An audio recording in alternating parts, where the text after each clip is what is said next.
Hello, this is Recovery Diaries in Depth. I'm your host, Gabe Nathan. Thanks so much for joining us. We're very happy to have you here. We are so excited, proud, and lucky to have as our guest for today, Levi Mericle. He is an advocate for the LGBTQIA+ community and people with mental illness. He is a disabled pansexual poet, spoken word artist, and award-winning songwriter, children's book author, and fiction writer from Tucumcari, New Mexico. Each week, we'll bring you a Recovery Diaries contributor, folks who have shared their mental health journey with us through essay or video format. We want to see where they are on their mental health journey since initially being published on our website. Our goal is to continue supporting our diverse community by having conversations here on our podcast to follow up and see what has shifted, what has changed, and what new things have emerged. We're so happy to have you along for this journey. We want to remind you to follow our show for new and back episodes at recoverydiaries.org. There, like the podcast, you'll find stories of mental health, empowerment, and change. You can also sign up for our mailing list there so you never miss a new podcast episode, essay, or film. And you can find this podcast pretty much anywhere you get your podcasts. We appreciate your comments and feedback about our show. It helps us improve, make changes, and grow. And of course, make sure to like, share, and subscribe.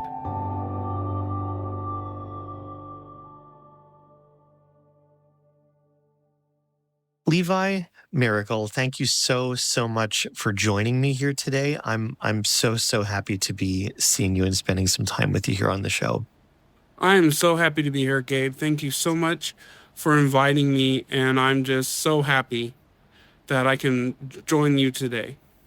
It's a pleasure. And I want to open up the conversation by letting you know that you and I share something in addition to a love of writing, which is struggles with suicidality. And I felt very connected to you when I read your initial submission and then read the final version that you worked on with Laura, our editor. Mm-hmm. And that's what I want to start talking about. You know, a significant portion of your essay is devoted to struggles with feeling suicidal. Yes. And I think it's really invaluable to hear from people who've had those experiences, to hear from them, to describe what is that like to feel that way. If you can just talk about that in your own words, I think it's really important to hear. Yes. Well, when I turned about 13 or 14 years old is when it really got horrible. And within myself, I felt like, I don't know how to explain it exactly, but like an absence of self, if that makes any sense. It was like I wasn't there. From, adolescence to about 12 to 13 years old, I was a happy kid. I was, I loved to go outside. I loved to participate in activities and stuff. And then from about 13, maybe 12 to 13, it just switched. And all I could think about was how I didn't belong anymore on this earth. How I basically just wanted to die all the time. I couldn't believe that I was alive because I didn't believe I should be. Did you almost feel like alien in your own body or in your absolutely, own home? Yes. And my parents at the time were pastors, and I mean, just great people, great parents. I mean, very loving, very supportive. And so I didn't have any situation in my life where it was horrible. I didn't have abusive parents. I didn't have alcoholism in the family. I mean, it's just, stuff. But I just felt like I didn't belong, and I just needed to die. And it's a horrible feeling, but I felt that way from about 13 until my adult years, about 18, 19. And it was a struggle. And like my essay will show when I read it later, they helped me through such a horrible part of my life. I wouldn't be here without them. So and that's another thing that really stood out to me in your essay and in your experience, the way you talk about your parents and the support that they gave you and love, unconditional and compassionate, which is what we expect from parents, right? Yes. But so often, especially with people who have serious and persistent mental illness or, chronic suicidality, those bonds can be really tested and really fractured. I used to work at a psychiatric hospital, and I saw it all the time. People whose family members were just torn apart by their illness, people whose mental illness, they did horrible things when they were in the throes of mental illness and psychosis, and family structures were broken and that support wasn't there, and visiting hours would come and go, and these people would not have their parents come to see them. Oh, man. Can you talk a little bit about your parents and why you feel like those bonds stayed intact and were so strong? Well, I'll just be honest. In the ministry, I feel like a lot of Christians, and I've gone through this before with other Christians, that they don't believe. They believe give it to God. Mental illness, give it to God, and everything will be peachy. Everything will be fine. Well, my parents never had that philosophy, and I think that's what really took them apart from, other Christians. Is they believe, that it is a real illness. It's part of the brain, it's a real illness, just like if you have an appendicitis, Right. You don't give that to God. No, you don't. Yeah. So, and they had that philosophy, and I think that's what really stood them apart from the rest of the ministry family, I guess you could say. And they were relentless. They just were. And I put them through literal hell when I was a kid, and it was awful, and I regret every bit of it to this day. But, you can't turn back time, and I'm just so grateful that they were there. When you look back at that time in your life when you were 13 through 19, and you used the phrase, I wanted to die every day, well, all the time, right? Wanted to die. And so this is a real question for you, because as a suicide awareness advocate, one of the things that I talk about is something that I learned from a lot of attempt survivors, that, they would come into the hospital with, fresh scars from an attempt or however they tried to do it, and were very adamant about wanting to die. And then, I would talk to them every day throughout their stay, which was sometimes 3 days, 5 days, 9 days, weeks. And as time went on, they would change almost always, and would say things like, I didn't actually want to die. I wanted my pain to end. Something along those lines. Yeah. And so when you look back at that time as a kid, as an adolescent, do you think you really, really wanted to die, like literally, or that you wanted something else, some kind of relief from that alien feeling that you were feeling, and that was the thing that your brain grasped onto was dying, because there seemed to be no other way to get that relief? Right. Well, I was also a cutter, and that was a way to kind of release, I don't know what it was, endorphins, just by the pain I felt like closer to myself, if that makes any sense. Yeah. It was like if I'm having a bad day, I would go and I would just cut my arm, and that gave me some release. So that with the suicide attempts, um, I'm I'm pretty sure if I was just left to my own devices and stuff, I would have done it. So I Yeah. mean, did I want to die? Like what you're saying, did I want to die? Like when I think about when I think back about it, it's like I think I did. I think I Yeah. just wanted to just be gone because I didn't feel a purpose within myself to exist anymore. So now let's fast forward to where you are now. In Okay. that time you weren't able to feel a purpose. Mm-hmm. Do you feel a purpose now? And if so, what is it?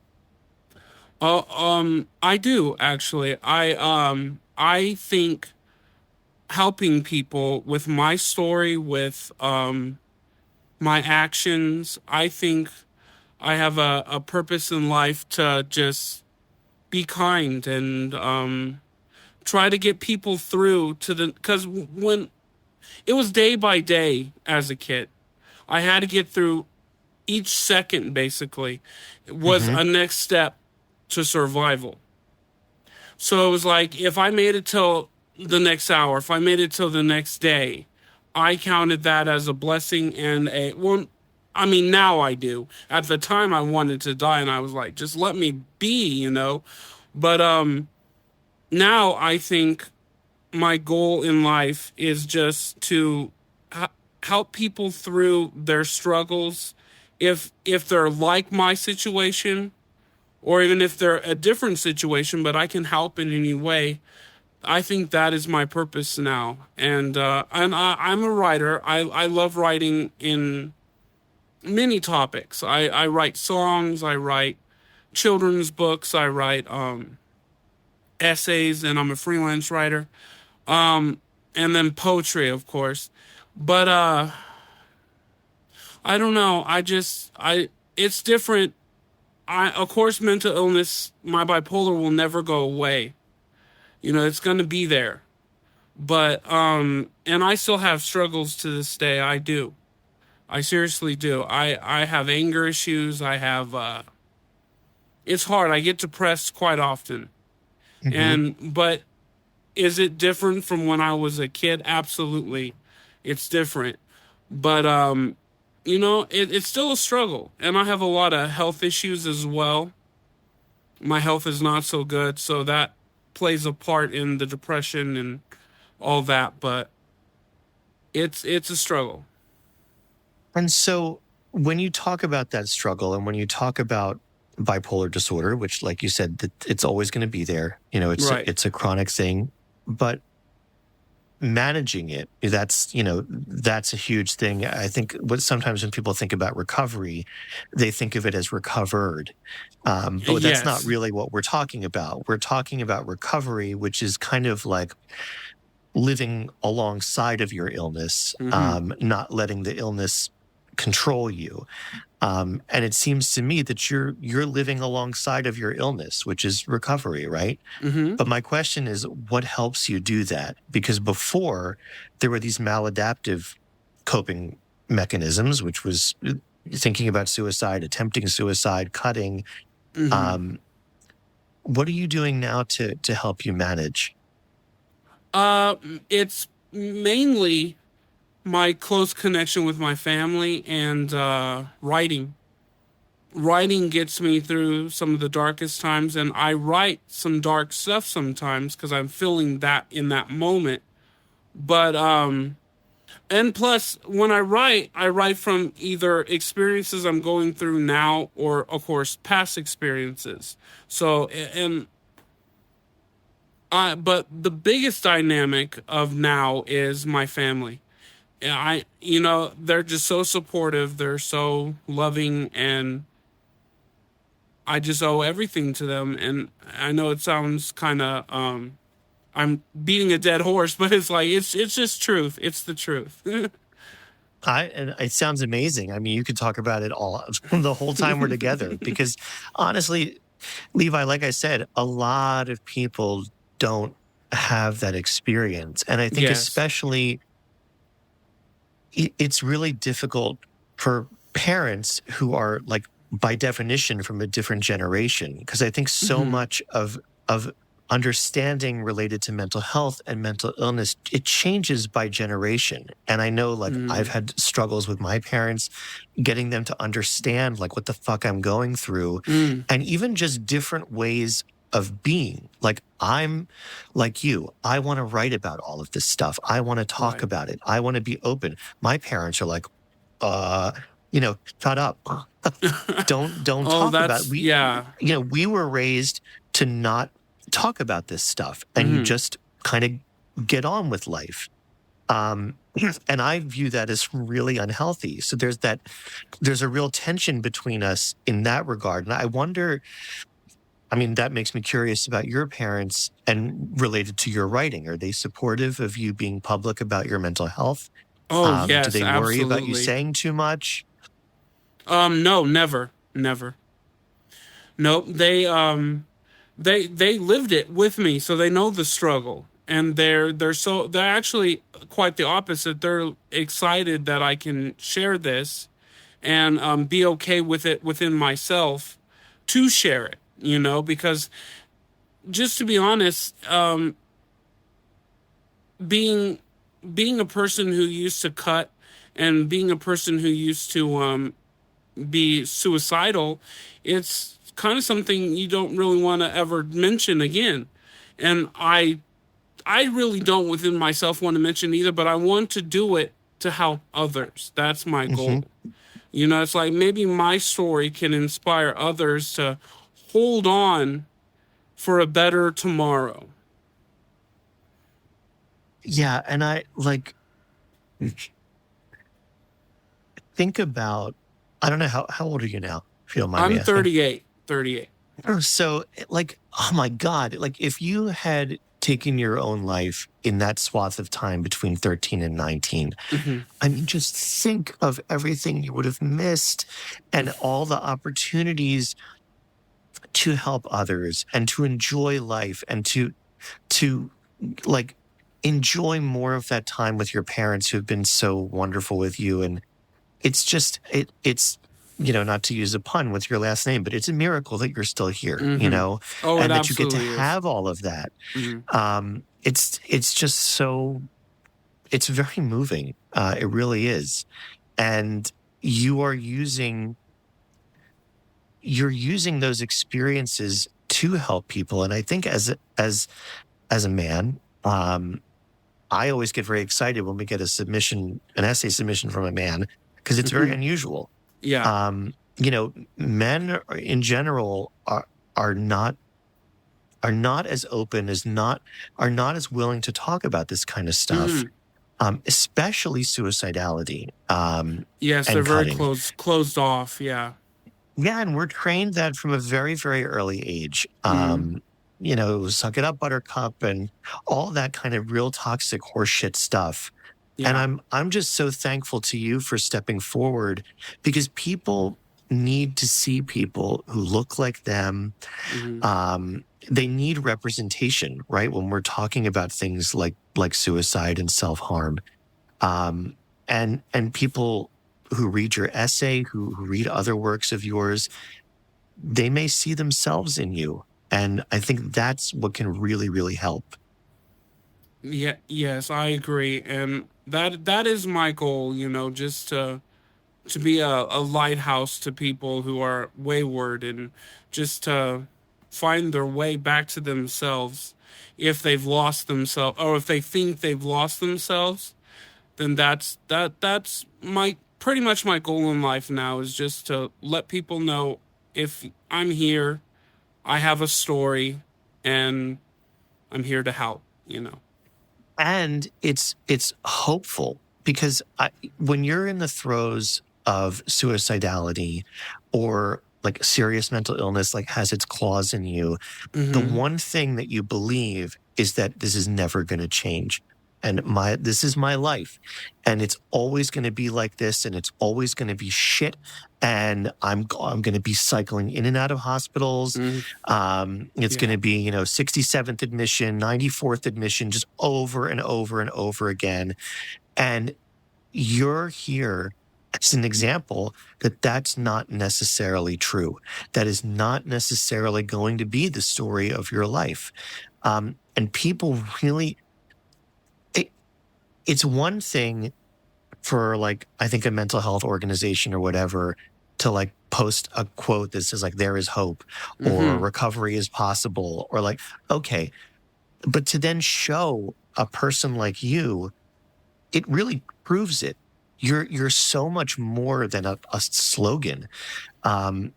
You're actual evidence that recovery is possible, that things were really, really, really bad, and that can change. Absolutely, yes. And I'm just happy that I can be that voice, And it was, like I said before, it was really hard. It was just so hard when I was a kid. And of course it was hard on me. But I just give a shout out to my parents every time because they had to go through just so much shit that I put them through. And it wasn't like I wasn't violent in a nature of hurting others or anything like that. I just tried to die so many times, and it was I know it tore them apart. It did, but for those probably 6-7 years. But to this day, they tell me I wouldn't change it for the world because we got you through and now you're Levi again. So that just, Yeah, it's extraordinary. And I wonder if when you were that age, did you ever believe it was going to change? That you could get better? Well, and I believe in a higher power. I was raised that way. But at the time, I didn't know if I would, in my life, if I would, go to hell, if I'd go to heaven, if I would just end up in purgatory. I didn't know what was going to happen, but at that time, I really didn't care. It was I just needed to be dead because my self-worth was minuscule at the time, non-existent, basically. It was just, I didn't believe I had a purpose. Yeah. And not believing that things were going to get better unless you died. This is another thing that we talk about. If you can't hold hope for yourself, someone else has to hold it for you. And in your case, it was your parents. And I guarantee your parents believed that it could change. And, that's why they fought so hard for you. Yes. And here's the proof. And I can't think of a lovelier segue to your essay, bringing us to a more hopeful tune with your essay that you wrote for us called I Now Sing the Songs Life Wants to Hear. And I'm really excited to hear this in your own voice. It was dark in my eyes. I'm sure of it. Like midnight in the Boston alley without street lamps. The only thought in my head was that of suicidal relief. Life had a vice grip around my existence, and all I wanted was to release the pressure. I was 14 and desperate to meet death and shake his hand. I don't remember what day it was, the time, or even the month of the year, but I remember the flowers. A lot of flowers on the ground, because I pictured them at my gravesite when I saw them. And my mother would pick them from her garden and place each one by my casket as she'd weep. So I believe it was summertime. It was hot. but not as hot as New Mexico weather usually felt. We were at a Kmart shopping, and I was pushing the cart down the aisle with my mother by my side. Death was everything I'd ever wanted at that point. I didn't give a fuck about toys or junk food, CDs or movies. All I wanted was to die. My mother knew I was having mental health issues and was trying to entice my interest with worldly goods, trying to keep my mind distracted. But I hated the world and everything in it. I wanted to leave this earth with every ounce of my being. So nothing sparked my interest. Nothing really mattered. My mother turned her back for a few seconds to look at an item, and I bolted. I ran as fast as I could through the aisles and out the front doors. I had a mission, a goal to end life at all costs. My head felt heavy. My heart was like a broken toy, refusing to fulfill its purpose. The only thoughts I had were those of death. Living for me was no longer an option. It was no longer my priority. In a matter of mere seconds, I found myself in the middle of the street, yearning for a car. But Tucumcari traffic on a good day was slower than molasses, so I had to find another opportunity. I was running through backyards and alleyways, contemplating my plan. I was about 20 yards away from Tucumcari Boulevard, which was the busiest street in town. Several cars were heading down the road in my direction, and I knew this was my chance for death. But right before I leapt into oncoming traffic, in the distance, I saw my father's old pickup truck barreling down the street. I was near an abandoned hotel, and I decided that hiding was my best bet to avoid being captured by my father. What I didn't realize was I hid behind glass doors that were completely transparent. I saw, out of the corner of my eye, that old pickup truck whipping around faster than I ever seen my dad drive in my life. I ran the opposite way, heading toward the boulevard once again, but before I could run 10 yards, my exceptionally fast father caught up with me and tackled me to the ground. That was my first attempt to run away and end my life. They admitted me into a psychiatric hospital in Albuquerque, New Mexico. From the very start of my admission, I was petrified.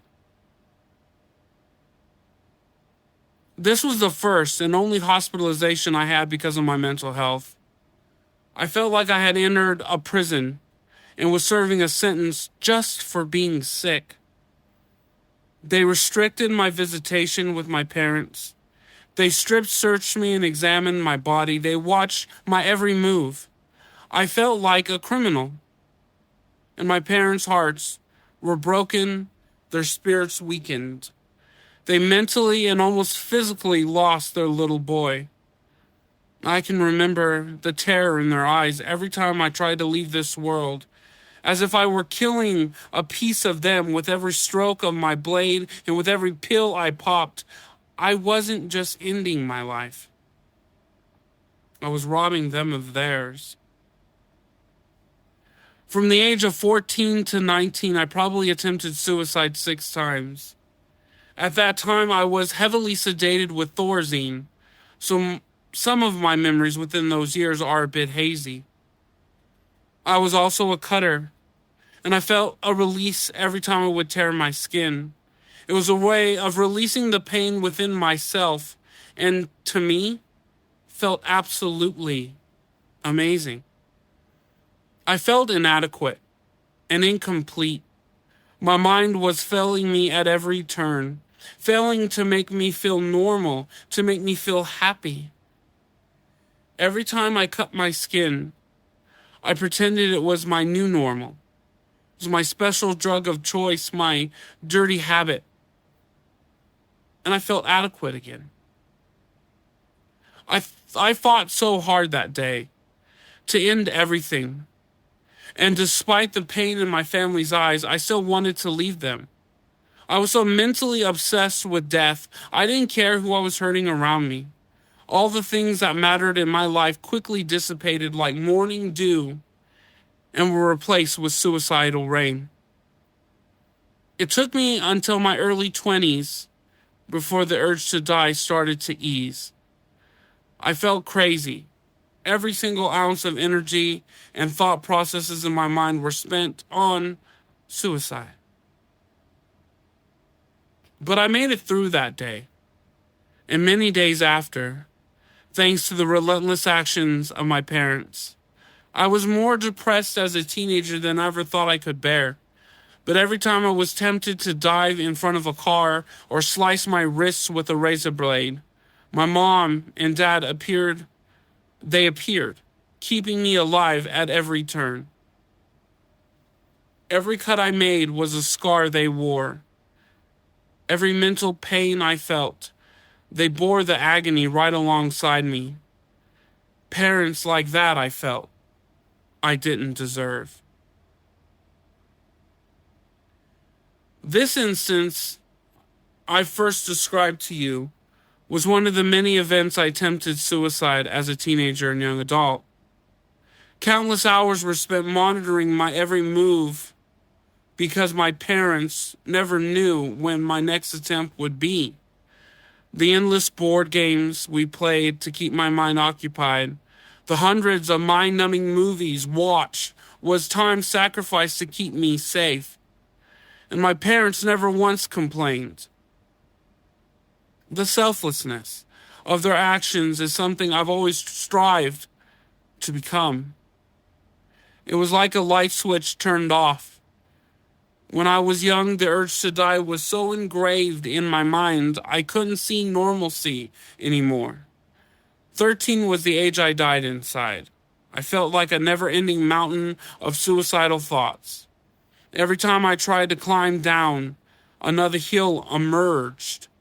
Everything that seemed foreign was quickly becoming more and more like home. My home life was wonderful as a kid. My parents and siblings were great, yet I was still missing something within inside myself. The ability to be sane again. Aside from having cancer at 2 years old, my childhood couldn't have been happier. But I was lost within inside myself as I had more than I had ever felt. Now as a grown-up, I reflect on those moments. I analyze every painful past memory I have and try to sculpt new memories for the future. I won't lie. It was hell growing up, both in my mind and in our home. It was a battlefield, a war zone, a complete realm of chaos. When I would attempt death or run off to cut myself, I could see the fear in my family's faces, all of the struggles in life. I'm sure thinking of your child dead is one of the worst pains a parent could feel. So when I say it was chaos, it was because of the look in their eyes. I felt I was a prisoner of life. Living moment by moment, day by day, was emotionally and mentally draining me. That's why I tried so hard to die. But my mom and dad wouldn't allow that. And despite every suicidal moment, every hateful word said in anger, all the anguish I caused throughout the years, they resiliently kept pushing me to stay alive. For every time I had given up and given in, they never did.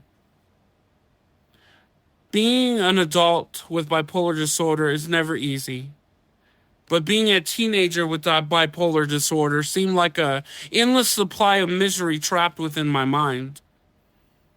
I started having bipolar symptoms at the age of 13. It wasn't until my first suicide attempt and hospitalization when I was 14 when my parents got me psychiatric help. It took me many years to overcome these suicidal thoughts. But with the perseverance of my parents, I had overcome so many obstacles in life. I hate to admit sometimes how screwed up I felt as a teenager and young adult. Sometimes I get weepy just thinking about the pain and worry I caused my family. But I held on. I found my tomorrow. Every single day I wake up in this magnificent world. I count it a privilege to be in it. And I'm still bipolar. That will never change. But I've healed a part of myself that had been broken for so long, and I'm happy.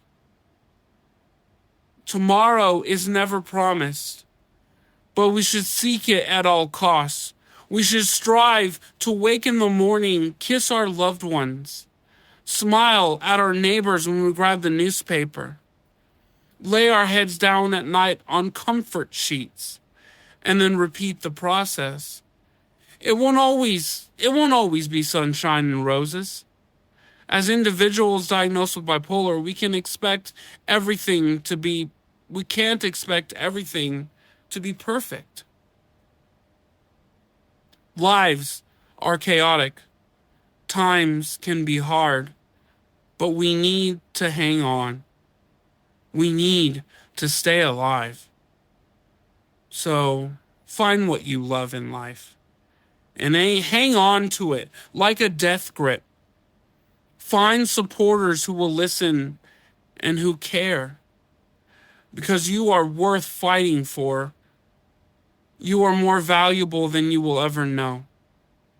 I have sung many tunes of death in my life, as my mom and dad know each melody by heart. My teenage years were rough, to say the least. Every attempt at life by my hand was boldly replaced by the loving hands of my parents, gripping and fighting the demons right alongside me. My teenage years seemed like decades worth of pain, but I made it through, thanks to the indispensable strength of my mom and dad. The songs I now sing are because of them. And I will sing the tune of life until breath leaves my lungs. And my eyes will shine forever bright until that day arrives. I only have 2 words I want to say to my parents now. Mom and Dad, thank you.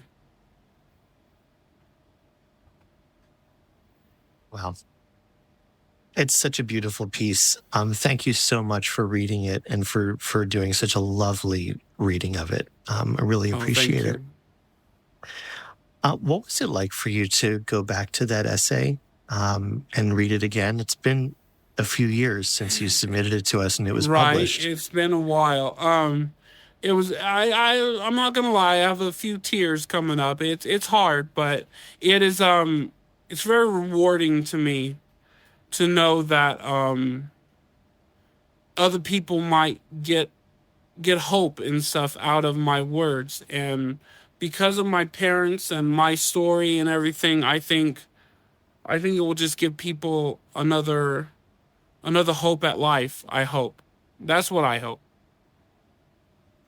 I mean, I know it for sure, and that's the whole reason why we do what we do, putting these stories out there. And, we work hard to ensure that when people are doing searches for things like, bipolar, essay hope, things like that, they're stumbling on this essay and essays like it, because we know there are people sitting in front of their computer screens who are either they're the ones living with this mental health challenge, or maybe they're people like your parents, just scouring the internet, trying to find some hopeful, helpful resource. And we really want essays like yours to be popping up for people because, like I said earlier, when you're in the throes of this, it really just does seem completely bleak and hopeless. But, you're out here reminding people that it's just not true. Absolutely. And it isn't. It isn't. If you can just hold on for a little while longer, and it can just be anything that gives you hope. It could be a bird that you see outside your window. It could be literally anything. If you just hold on to just live another day, and I'm sure you will find hope again, to the people out there. It's just like, I went through it. I did. I went through a lot of crap, and but I went to the other side, and I'm here. I'm here. And about the other side, like you say in your essay, like it's not all going to be sunshine and roses, and so and I don't want people to think that that's the case for you. And you've touched on this. You say, things are still hard for me. I still have bipolar disorder. Right. I have a question for you about where you are now. Do you ever get scared that things could get like they were when you were 13 through 19? Does that ever enter your mind? Absolutely. Probably weekly, I would say. So how do you cope with that? Because I think if that were me, I would be really, really, really afraid. Yeah. So how do you cope with that fear? Well, it is definitely a fear I have, but I take counseling sessions. I work through it with my counselor, and I just take every moment of every day, and I just try to think about what it was like when I was just so horribly mentally ill as a kid. And I think when I get in those moments of despair, I think, what will this do to my parents? What will this do to my family? What will this do to my friends if I decided to do something rash or in my life or become a cutter again? And it's nothing I think will happen, but it crosses my mind quite often. Like, what if I go back to that? And it's hard to think about, but it's like, is it a possibility? I mean, I would say no at this point, but it crosses my mind. It's like if times get really hard, which it could happen, I could lose one of my parents, I could lose a family member. I mean, shit happens in life. And yeah, I don't know. It's one of those things that I don't know what tomorrow's going to bring, but I sure as hell want to try to be here tomorrow to figure it out, Yeah. Yeah. And that we can get so caught up in that what if anxiety and, well, what if this happens? What if that happens? Right. And really living in the moment, I think is a wonderful way to really work at preventing that. We can live and die in the what ifs. But what we know for sure is today, right? That's what we have. Right. And we have control over what we do today and what we're doing to take care of ourselves today. And so it really feels like you're living in that moment, in that present moment. I have a question for you about therapy. So you mentioned that you're in counseling, and you mentioned that your parents are pastors. I'm just curious about this. Do you go to like a faith-based counselor? Yeah, she does have faith, yes, but she tries not to put her she counsels a lot of people, so she tries not to put faith in it unless they want it. That's that's the whole idea she has. She does have faith, yes. She's a very devout Christian woman, but we don't really talk about um, God much. I mean, we do sometimes, but it was hard growing up in the church, and kind of, I still believe in God. I still believe in heaven, absolutely. But I don't know. I don't really know where I stand religious wise, you know? Hmm. I'm still kind of trying to figure that out. Yeah, and for a lot of people, that is a whole lifelong thing, a whole lifelong Yeah. journey. And I think levels of, devoutness or belief or whatever you want to call Hmm. it, I think can ebb and flow and change and morph and all of that. Right. I was just asking because we've talked to a couple people on the show and have had Hmm. essays by people of faith who have gone to faith-based counselors. And I'm always just curious about like that decision, what that's like, and how a counselor kind of toes the line between religion and faith, and Hmm. also, more traditional like therapeutic modalities and things like that. So I was just curious Oh, if that no, was your yeah. experience. Yeah, I've had this counselor since I was a teenager. Wow. She's been here a long time. Uh Through the long haul, you know what I'm saying? But Yeah. so she's always had a firm belief in God, and I do too. I mean, I consider myself a Christian, but I don't know. It's like a lot of the Christian mentality and stuff is like, give it to God and your troubles will be. I don't believe that at all.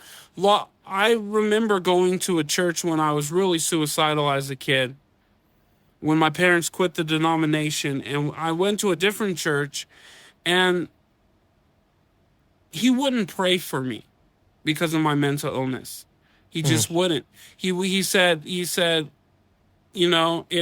it's not real. What you're going through is not real. And I'm like, so you're a pastor who is like supposed to be God's underman or whatever, you know what I'm saying? It's Right, like, right, right. and you will not pray for me. And I totally kind of lost a lot of faith in the church and stuff at that moment. Yeah, there's a lot of hypocrisy, I think, in Mm, I think in any organized religion, to have to navigate and stomach um, and sort through to get to what you really believe, yeah. and what holds true for you. Um, we're just coming to the end of our time together, and it sucks, because I would love to sit and talk with you all day. Um, but I want to just ask you one last question. Mm, If there were parents of someone who was struggling like you were struggling when mm, you were an adolescent, and they are at their wits' end, and they feel like their world is ending because their child is struggling so bad, and maybe mm. their marriage is rupturing, or they just don't know what to do or where to turn or what to think or believe. What would be one message that you'd want to say to them? I would say that at the end of the day, your loved one is still your loved one. No matter what they put you through, don't you want to see them strive and be happy at the end of all this torment and stuff? Because I think sometimes people, I mean, we're all human. We all have thoughts of like, you know, maybe if God just takes them, it'll be better. Maybe, maybe if they'll be happier if they're gone. But I don't think that's the case. I think if if you loved your son, your daughter, whoever it may be, if you truly love them and you know deep inside that they could be a happier person, just hold on. Do whatever you must do to keep them safe. And at the end of the day, just love them. Don't, don't, of course, it's discouraging, absolutely. But just hang on, just hang on. That's what I tell everybody. It's like, I'm a perfect example of this. And if you just wait a little longer, maybe, and they will come out of it eventually, but just hold on, just keep going, keep going. And it's the same thing that we tell, people who are suicidal. Can you just wait? Can you wait? But I know you want to die. I know you have that urge and that desire. Can you wait? And if you can wait and you can get to the next hour, like you were saying, living hour to hour, if you can get to the next one and you can get to tomorrow, I mean, if you can keep waiting, things can change. But if you take your own life, it's gone. That it's opportunity over. to wait, Yeah. that possibility of change, it's done. And you are, like I've said, a shining example of how things can change if you hang on and hold on and wait. And Levi, I'm so glad that you did. Yeah. Well, me too, man. Me too. So, and my parents, they, like I put in the essay, they were relentless, and they saw me through the other side, and they're happy I'm here as well. And I was going to ask you a question, Gabe. Yeah. If I may, I have a poem, because I'm also a poet, and Laura said maybe I could read a poem on here. Before I leave, I wanted to know if I could just read a quick poem. Please take us out with it. That would be great.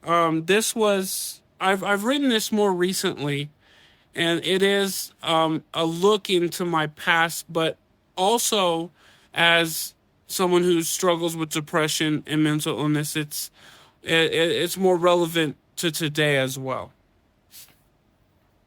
It's called "The Corner in a Dark Room," a letter to my depression. I've seen what they can do to people. The walls of plaster, of stucco, of painted borders and wallpapered corners. The walls have eyes that stare back. And if you look too long, too deeply, it will swallow your mind like a black hole. In a state of utter despair, I hold my eyes in a place of mourning, staring at the walls I feared my whole life. Nobody's died. Nobody's dying. Yet I live in a constant degree of cold. It seems like tomorrow never comes. Today leans over the edge of time, yet never jumps. The snow is piling up, and my mind can't seem to handle the frost. My thoughts are blank. My soul's transparent, and my heart only beats to the sounds of the dripping faucet in the other room. I have no morals anymore. No permissions, no ambitions, no goals of any kind. I just sleep in between the countless hours of this staring contest with the walls. They taunt me. They lured me in with their calm at first, but they never let go. I am not a son anymore. I am not a brother. I am not a man. I don't feel human. I don't feel empathy. I can't feel anything. Just the cold stare of the wallpaper I never stop looking at. I tell others I'm fine. I tell my loved ones it's just a phase, a bad moment in time, but the truth is far from what they think. Will I ever be the same? The person I once was? Will my mind ever return from this, my new abyss? Because it was the corner in a dark room where the walls became my lifeline. It's where I lost everything I've ever known. And that's where I found you.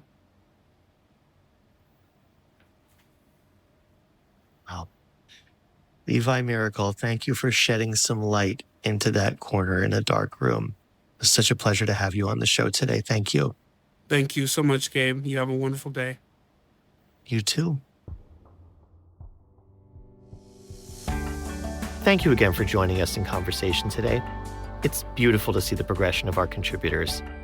What a joy, what a miracle to have as our guest for today, Levi J. Mericle, a disabled pansexual poet, spoken word artist, award-winning songwriter, children's author, and fiction writer from Tucumcari, New Mexico. You can find his essay, I Now Sing the Songs Life Wants to Hear, on our website. Before we leave you, we want to remind you to check out our website, recoverydiaries.org. There, like this podcast, you'll find additional stories, videos, and content about mental health, empowerment, and change. We look forward to continuing to grow our community. Thank you so much for being a part of it. We wouldn't be here without you. Be sure to join our mailing list so you never miss a podcast episode, essay, or film. I'm Gabe Nathan. Until next time, take good care.